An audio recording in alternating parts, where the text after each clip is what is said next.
আমরা তো জানলাই করি না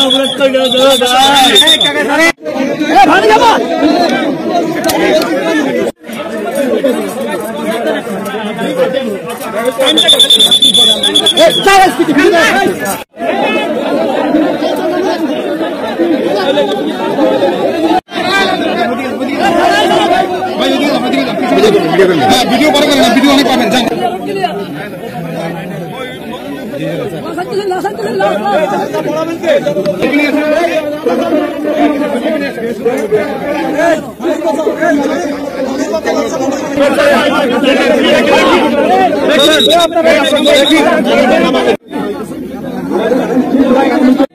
যত ছিল মিথ্যা কারাদণ্ড দিয়ে তাদেরকে জেলবন্দি করে রেখেছে, তাদের বাপ মারা গেছে, তাদের বাপ মুক্তিযুদ্ধ ছিল, আওয়ামী সরকার তার মুক্তিযুদ্ধ তাও দেয় নাই। এখন তারা যে ডান্ডা বেরিয়ে পড়ে আজকে বাবাকে বোঝা করতে গেছে। আমরা বলতে চাই মুক্তি চাই, নিঃশব্দ মুক্তি চাই।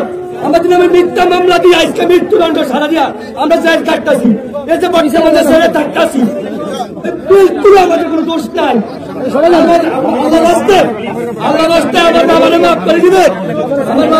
আসলে বিনা অপরাধে শামীম ভাই, মতিন ভাই জেলে থাকার কারণে তাহলে আজকে আসার কারণে আওয়ামী লীগ দুঃশাসনের সময় আসলে যে মিথ্যা মামলায় জর্জরিত হওয়ার কারণে আজকে সেটা প্রমাণ হয়েছে যে মধু ভাই, শামীম ভাই নিরপরাধ। হাজার হাজার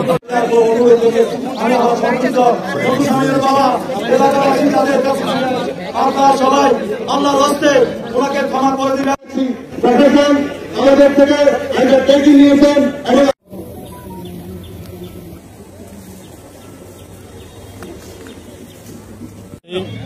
মধু শামীমের ফেরলে মুক্তি পেয়েছে। তার বাবা গতকাল মৃত্যুবরণ করেছেন।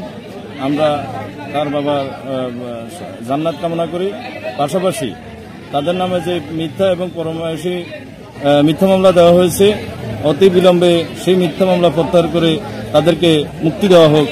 এই মধু শামীমের বাবার মৃত্যু লাশ দাফন করতে এসে যেটা আমরা দেখছি, এই মামলা সম্পূর্ণরূপে মিথ্যা।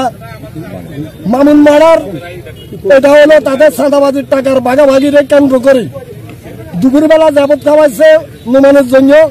সন্ধ্যাবেলা নেতা কর্মীকে অযথা 5 জনের মৃত্যুদণ্ড এবং 14 জনকে যাবজ্জীবন সাজা দিয়েছে আওয়ামী ফ্যাসিস্ট। কিন্তু সেই মামলার এজাহার পরিবর্তন করে আমরা যতটুকু বিশ্বস্ত সূত্রে জানতে পেরেছি, আমাদের খিলপাড়া ইউনিয়নের চাটখিলের আমাদের এই যুব দলের নেতা কর্মীদেরকে এই মিথ্যা মামলায় জড়িয়ে, হত্যা মামলায় তাদের নাম দিয়ে পরমায়সী রায় দিয়ে তাদেরকে মৃত্যুদণ্ড, কাউকে সাজা, যাবজ্জীবন সাজাপ্রাপ্ত সেই সাজা দিয়েছে।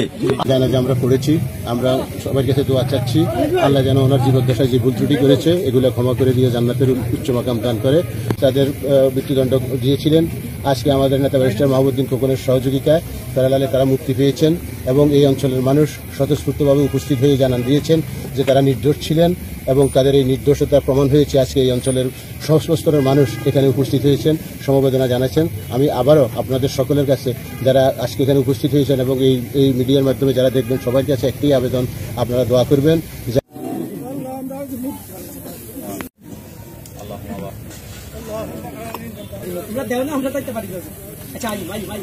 খিলপাড়া ইউনিয়নের ত্যাগী নির্যাতনের নেতা ছিল, তাদেরকে মিথ্যা মামলা দিয়ে ফ্যাসিস্ট সরকারের আমলে আওয়ামী লীগের নেতারা তারা মিথ্যা মামলা দিয়ে জড়াই দিয়েছে। আমরা মধু শামীমের নিঃশর্ত মুক্তি চাই, তার বাপ মারা গেছে। এই মামলার সকল আসামিকে যেন অবিলম্বে মুক্তি করে দেওয়া হয়, সেই জন্য আমি আপনাদের কাছে বিশেষভাবে অনুরোধ করছি এবং প্রশাসনের কাছে সবাইকে ধন্যবাদ।